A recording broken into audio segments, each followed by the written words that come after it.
Ladies and gentlemen, friends and colleagues, the next in the sequence of the problem statements with the title happens to be identification of people at risk of radicalization. We are looking forward to a solution that can analyze social media posts written, liked or shared by a person, determine the person's proclivity to getting radicalized. Following factors needs to be considered, which will be a very helpful things for each one of us to keep in mind. Solutions should leverage an algorithm-based approach to understand social media activity of the person based on the profile URL provided as an input. Analyze sentiments and give an output in terms of radicalization quotient, commonly called as RQ, score of the person.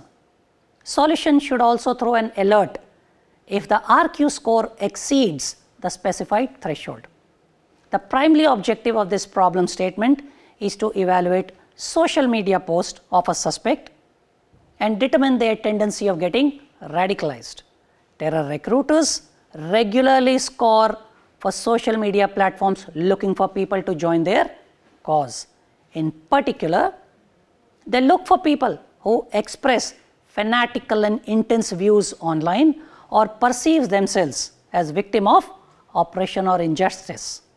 Once identified, these terror recruiters slowly start brainwashing such people into joining the terror outfits.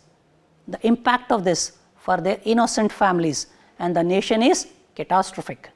Being able to identify such vulnerable people in a timely manner therefore becomes utmost important. Once identified, adequate steps such as counseling and intervention may be initiated to prevent them from being led astray by these terror recruiters. It is a sincere request to each one of us to come out with solution that can analyze these social media posts written, liked or shared by a person and determine the person's proclivity to getting radicalized. At the same time, as spoken earlier, the alert should be thrown, wherein the chances of radicalization are perceived as very high. The participants are expected to find a suitable data required to work on this problem statement on their own. This being an extremely important activity, it is expected that we would be getting a fair share of solutions coming from the participants. Looking forward to the solutions. Till then, Jai Hind.